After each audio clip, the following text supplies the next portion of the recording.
prepares to return to the White House in 1 month, a month from tomorrow, some economic signals are blinking yellow.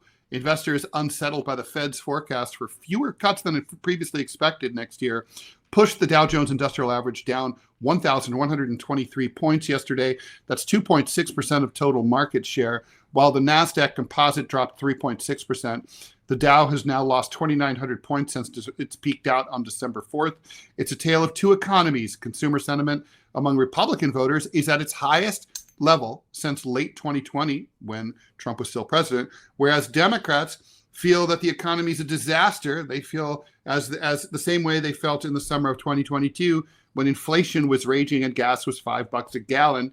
What are the prospects for a Trump economy during the next few years? Is Doge real? And if so, will austerity prime the pump or tank the economy? Where's the economy going? Where's it at? Where's it going? To help us break it down, we have Todd Bubba Horwitz. He's a market maker, CEO, and founder of BubbaTrading.com. Go check out that website. Bubba, it's been a long time. Thanks for joining us. It's great to be here. Good morning. How you doing? What's up?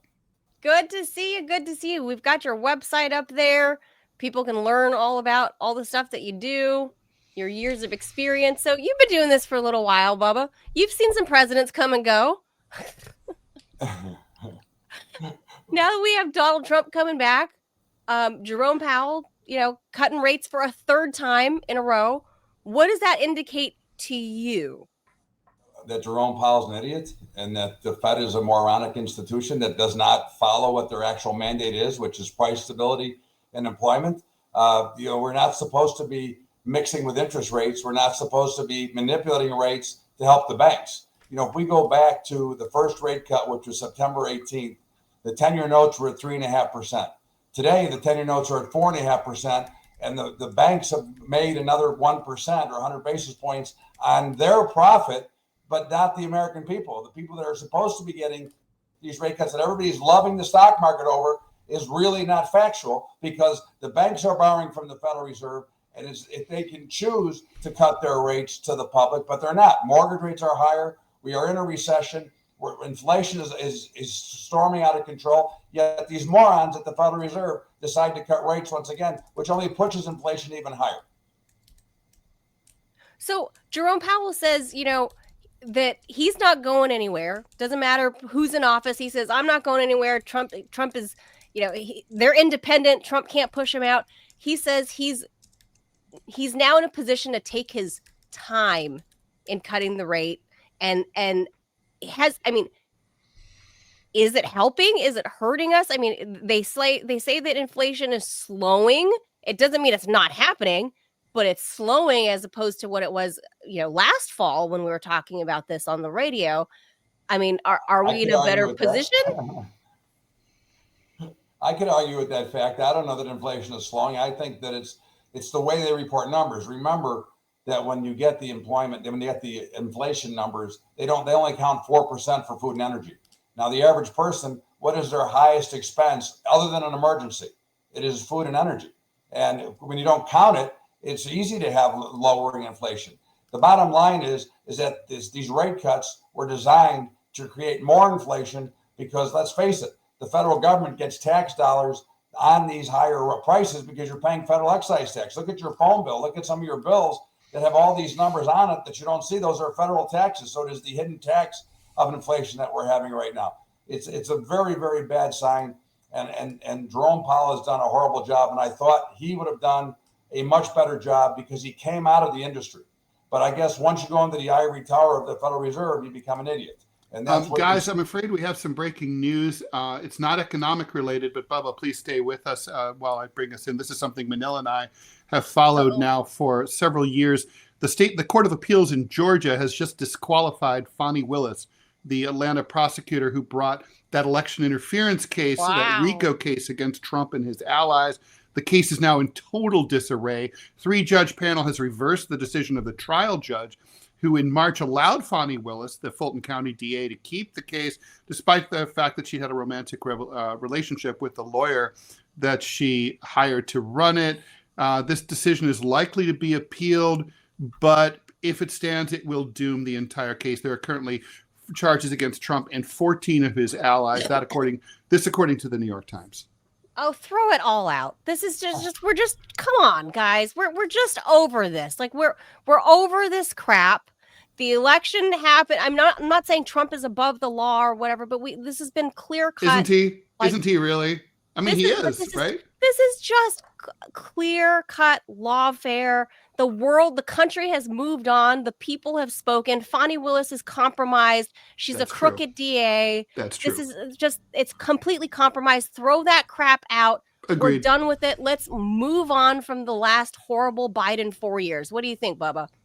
I'm with you 100%. That was like an absentee president we had. We had nobody in the office for 4 years except the deep state and the cartels that were controlling us and raising prices and costing us a fortune. Maybe we could save that $500,000 a year annual president's salary. Apparently, we don't need one. I know. No, we don't. No, obviously. You see that? Listen, we only know that Jill and Joe Biden earned in real income $6 million in their career. Somehow they're worth $150 million. It's a wonderful country when you can steal at will. Bubba, what do you? I mean, I do want to ask you a couple of questions, and I know our producer Robbie has a question for you too, and we'll bring him in, pop him in, so he can ask that when he's ready. Do that now? Well, let me ask these questions before my 61-year-old brain forgets them. So Okay. Let's talk about the Democratic and Republican views of the economy. Is that normal in your view that there's such a bifurcated, like partisan view? I don't remember like Democrats thinking the economy sucked under, that Democrats and Republicans had a different view of, say, the Clinton boom or say, the late 80s under H.W. Bush when the market tanked and there was a recession. Pretty much people had the same experience of the economy. It's not possible to have two economies to this extent, right? Unless you're talking about like different generations or people living in different parts of the country. What's going on? Well, I mean, if you live in certain states, certainly in blue states, you're paying a lot more taxes. Again, if you live in New York, California, Illinois, you're paying 10, 11, 12% more than anybody else. You can't live in those three states, and there's others, but those are the three main, which I'm from Illinois originally. You can't live there unless you're making $200,000 a year and live a normal life. Now, think about that number. We know that inflation has caused, we know when I started trading in 1980, the Dow was 800, now it's 40,000. But the amount of money you have to make and the amount of money companies can pay, the economy is in horrible shape. But what they've really done, the last administration systematically destroyed the middle class. Okay, the wealthy love it when these things happen, which is why the wealthy don't care whether you have socialism or not, because if you have socialism, they benefit because they're going to keep their money. Okay. But isn't the demise of the middle class though really a long-term trend that goes back for decades? I mean, it seems like things really peaked out in the post-war period before, and the economy was expanding pretty well until the 70s, and then we started to hit the energy crisis and inflation under Carter, and then it seems like the gap between rich and poor like spread, and the middle class got hollowed out in the ensuing decades under both parties. Well, I don't disagree with that at all. I think you've seen a destruction because, again, we've got all these welfare programs. We continue to take the taxpayers' money and give it away to people that don't deserve it and don't have a good concept of what America's all about. We've got away from the free market system. This goes back to the Federal Reserve.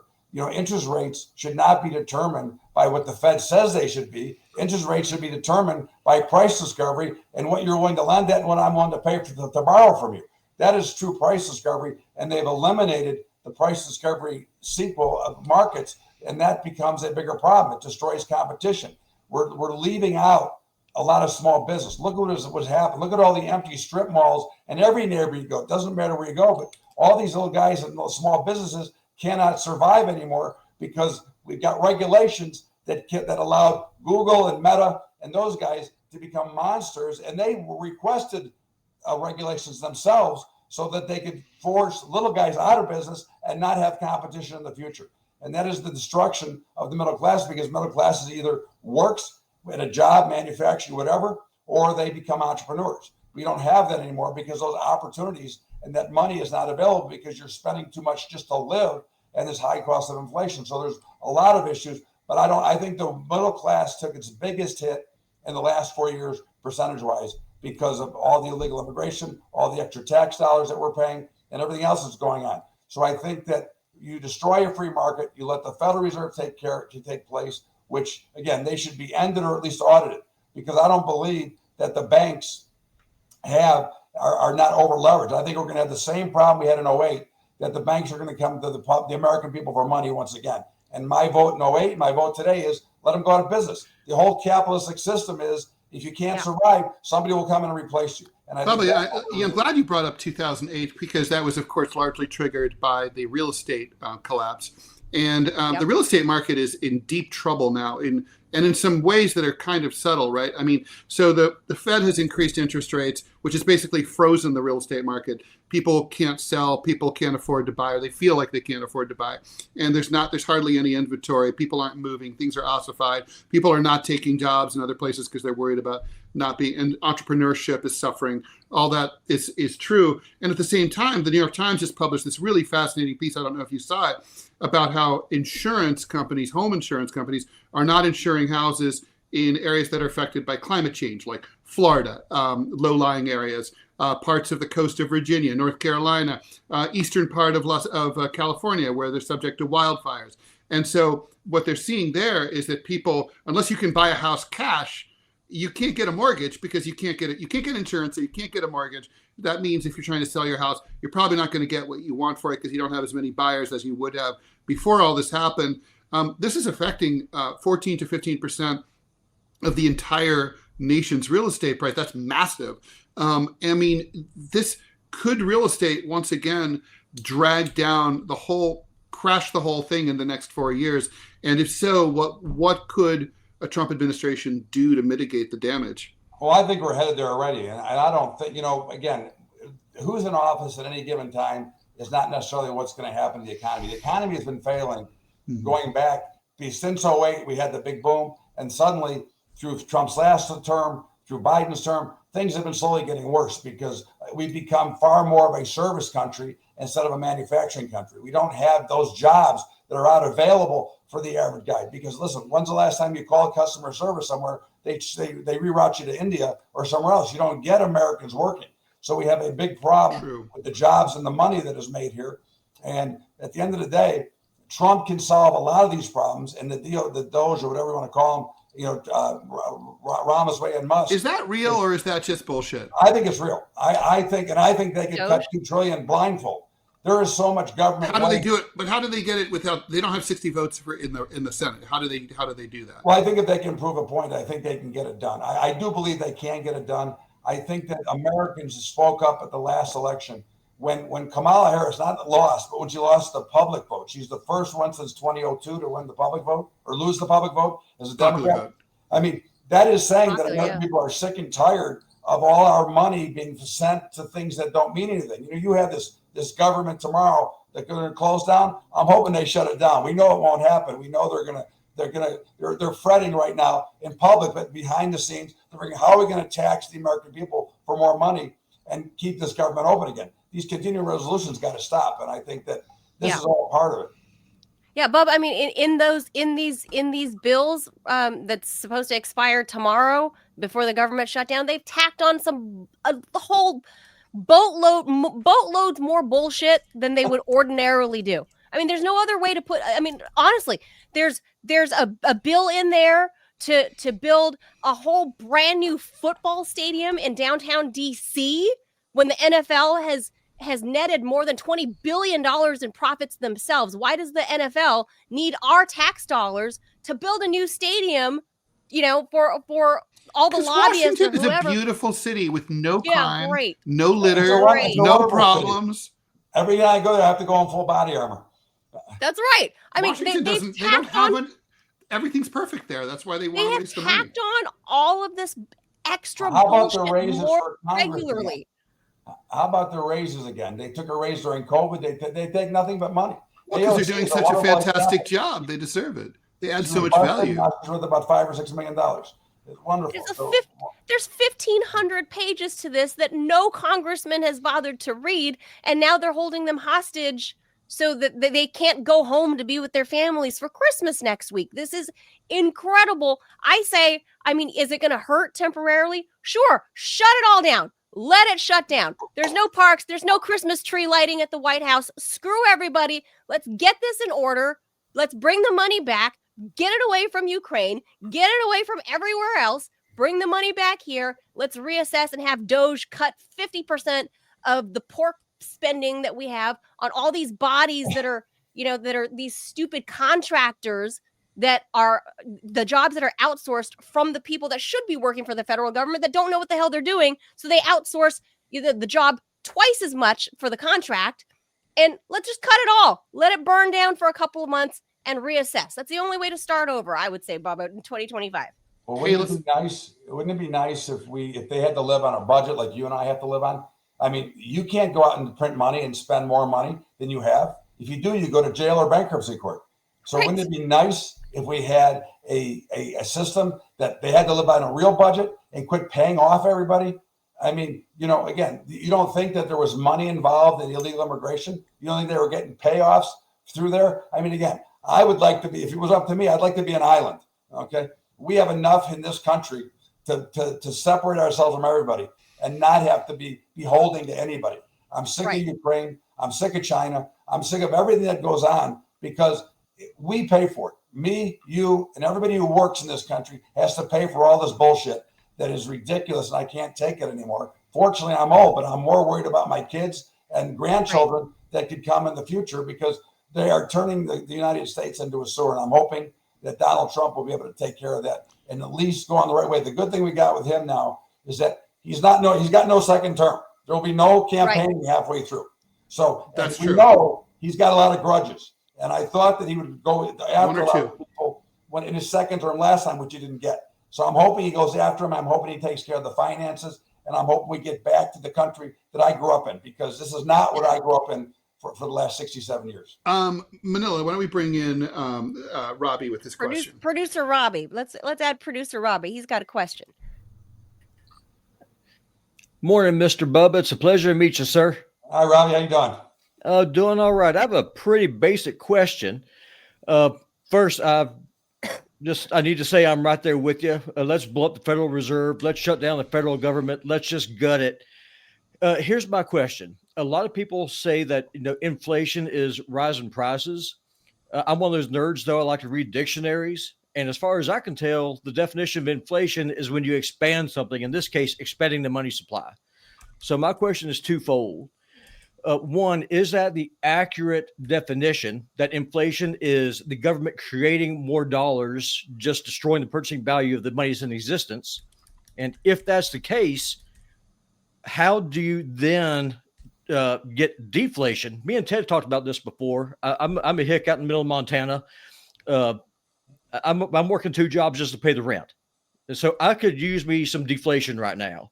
He says that's a bad thing. I'm for bring it all in, burn this bastard all the way down. And where am I wrong on this? Is deflation bad for the working supply class? is way oversupplied. I mean, that is, of course, why the markets continue to go up. Okay, you have too much money in the supply. Unfortunately, guys like you, guys like me, don't get the benefit from that overwhelming money supply. The very wealthy, let's say the top 10%, get the benefit from that. But I think the deflation is never a good thing, nor is stagflation. What you really need to get, Robbie, is we need to get back into a real, true free market. I mean, look what's going on. You're from farm country in Montana. The farmers are getting crushed. Okay, the grain prices are ridiculously low prices, especially compared to what you pay for them at retail. Okay, Sure. So we're not getting the farmers are seeing deflation, the buyers are seeing inflation, and somebody's getting the money in the middle. Okay, and the farmers are getting screwed. And I would think that next year, when it comes back to planting season again, which will be February, March, April, you might have a lot of people that choose not to plant, and we could run into a shortage of food. But again, that's a story for another day. But at the end of the day, you've got too many hands in the pie that don't let the free market work, starting with the Federal Reserve, starting with the government. If you go back to the Constitution, government is supposed to be run city, county, state, and the federal government was never meant to be the largest employer in the world. It was meant to oversee everybody. But yet they're the largest employer in the world that piss away more money than anybody and keep adding to the money supply, not to mention letting the banks add to the supply, because fractional banking, the banks are allowed by law to lend out 10-1 for what they have on deposit. But they lend out more because when they borrow from the Federal Reserve, they turn that liability into an asset, and then they lend out 10 times that, which is, again, adding to the money supply, adding to the printing of money, making your dollars worth less, making you have to work 2 jobs, and next year it might be 3 jobs if they keep going at this pace. Oh, it sucks because I was talking to Ted Manila yesterday. I mean, there's a solid chance my family and I might end up having to move this year because I hope not. if I rent think keeps you have going. a real shot with. I think you have a real shot with the new administration. Listen, it's not going to change tomorrow. No matter what, no matter what I think, there's going to be some paying to pay over the next 6 months. No matter what, if he does everything right, the markets are going to collapse. Okay, because you're going to have to cut out all this crap. Okay. The markets will sell off hard, but at the end of the day, I think we come back stronger. And I am a fan of America, not the way it is now, but the way it was. And I think that we will get back to where we were, but it's going to take some hard line, and it's going to take some real punishment to, unfortunately, a lot of the United States people. Bubba, when do you think was what would you say? What if you had to point to a year? There's one of my favorite punk bands, the Barracudas. They have a song called "I Wish It Was 1965 Again," and they're talking about music. What year do you wish it were again for the economy that you would say is the closest to a Bubba ideal? I would like to see like 1981, 82, right after Carter, right after after he bombed out and he destroyed everything. That brought in great opportunity. Unemployment was really high then, though. What's that? Unemployment was super high. Right, but look what happened since then. And then, of course, we got to Reagan. And we got into a reasonable economy, although Reagan did create a lot of debt. So let's not say that he didn't create a lot of debt. But again, we need to really get back to a real budget. But during the 80s, there was more of the free market capitalism system. That was the floors were still open. The floors died down in the mid 90s. But the free market system is what we're missing. And that's what's really destroyed, I think, our country is the lack of free trade. And I'm not talking free trade with Canada or Mexico. I'm talking about within this country, where we don't have price fixing and you don't have a Federal Reserve, because gold should still be backing the dollar. And the perfect example of that is before Alan Greenspan became the Fed chair, he was against getting off the gold standard. Once he became the Fed chair and realized how much money he could print, he said, oh no, we got to be off the gold standard, no gold anymore. And you got fiat currencies that are worthless. Okay, they're manipulated pieces of garbage that are nothing but worth the paper that they're printed on, which is why Dissent, Trump's guy, likes gold and Bitcoin and things like that. I think that's what you're going to see. And I think there's a chance to get back to the gold standard, which would be better for everybody.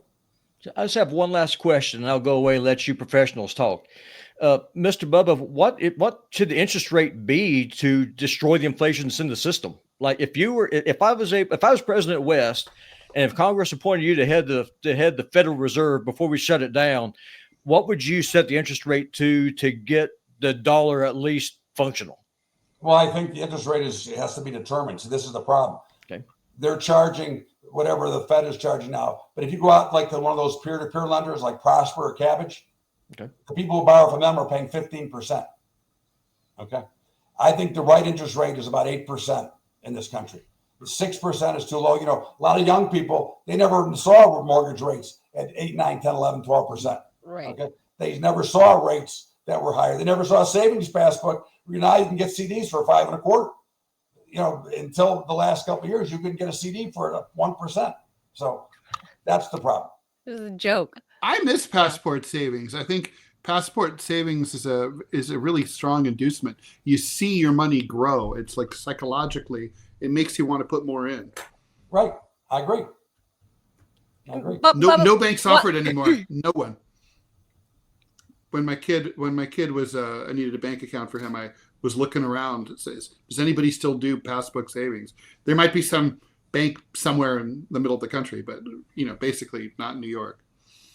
Right. So, let me ask you this, Bubba. As we're a month out from Donald Trump coming into office, we just as we were bringing you on, we were talking about how Trump, who knows if he's joking, if he means it, if he wants to absorb Canada somehow. But he's picking. I know, but he's picking a fight. Hold on, Louis. Stop here in a minute. Sorry, guys. One last thing. Yeah. He's picking a fight with basically the NAFTA crowd again. He's picking a fight with Canada and picking a fight with Mexico again. We thought we squared that away in his last term. Why is he revisiting this North American fight again? Because Biden opened up all the shit again. Okay, we got all the crap going back again. I mean, look at what they did in destruction. Forget about who you like or didn't like. Just look what they did. They opened it up and they brought back the same can of crap that we had before. And I think that we got to finish building the wall. I think we got to do all that stuff and get this. And like I said, personally, I'd like to be an island. The United States of America, an island. Is that going to affect? Surrounded by 4 sides on water. Well, maybe with rising oceans due to climate change, you'll get your given way. our trade though with Mexico and Canada, if he picks another fight with them and revisits this whole NAFTA thing, isn't that going to drive inflation even higher, or the cost of it might initially, trade? but I think what we're all missing the point is that if we put Americans back to work, they start making more money. The inflation is not a big deal. We got too many people not working. That's fair. I mean, maybe some pain before we fix. There's going to be some pain. You can bet on it. But I think the pain will be worth it. I hope so. So last thing, you bullish or bearish in going into 2025? I think the market's going to get hammered next year. I think you're seeing the change now. The semiconductors have reached a peak. They're starting to see some trouble. I think yesterday was just the start of what's to come. Oh boy. All right. Some more pain is what you're saying. But look at where we're at. You're up 35%. So you could have taken a little pain. All right. Well, we'll be checking back with you in the first quarter after the inauguration. Thank you as always, Todd Bubba Horwitz. He's a market maker. He is the guys. CEO and founder of BubbaTrading.com. Thank you so much, Bubba. Appreciate you. Always a pleasure. Thank you. Thank you. All right. I mean, I got to say, I mean, I think I would be, it would be unfair to our Democratic viewers to not point out the fact that maybe the markets don't like Trump. Maybe the markets are like, Trump's coming in. We're getting scared. We think he's going to fuck up the economy. I mean, I don't know. No, I don't think I don't think that's what we saw.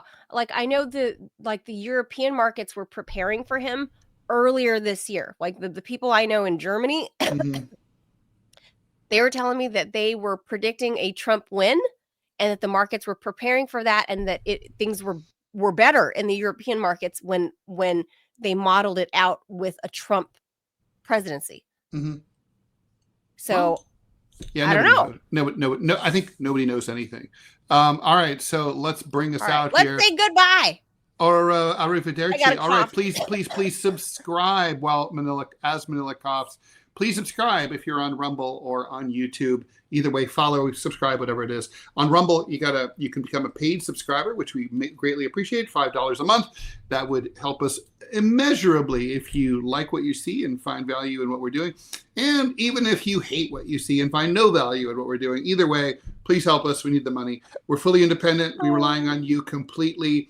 So you want the show to keep going and not just be like, oh, yeah, there was this show I used to like, but it's gone now. I don't know why. Or the show that you like to shit on. Yeah, that's true. Me too.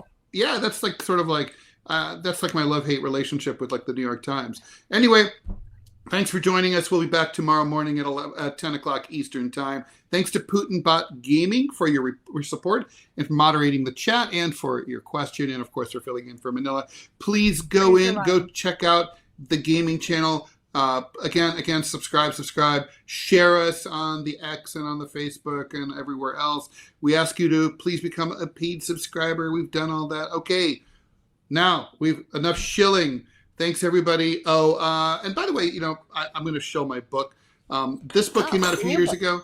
It's an old book. No, the new book is called What's Left. Never mind never mind the Democrats. I didn't think it was out yet.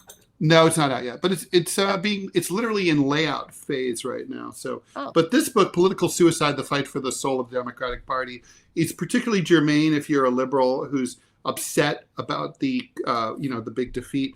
And like basically, it'll show you this has happened before and will happen again. There's a structural problem inside the Democratic Party. It lays out the whole history and it details why it happened and what maybe you might be able to do about it. Burning it all down. I'm in the burn it all down phase. I'm not really against that. Okay. So thanks everyone. Bye Manila. Bye Robbie. Thanks everyone. Adios amigos. Thank you. See ya. See you tomorrow. Bye.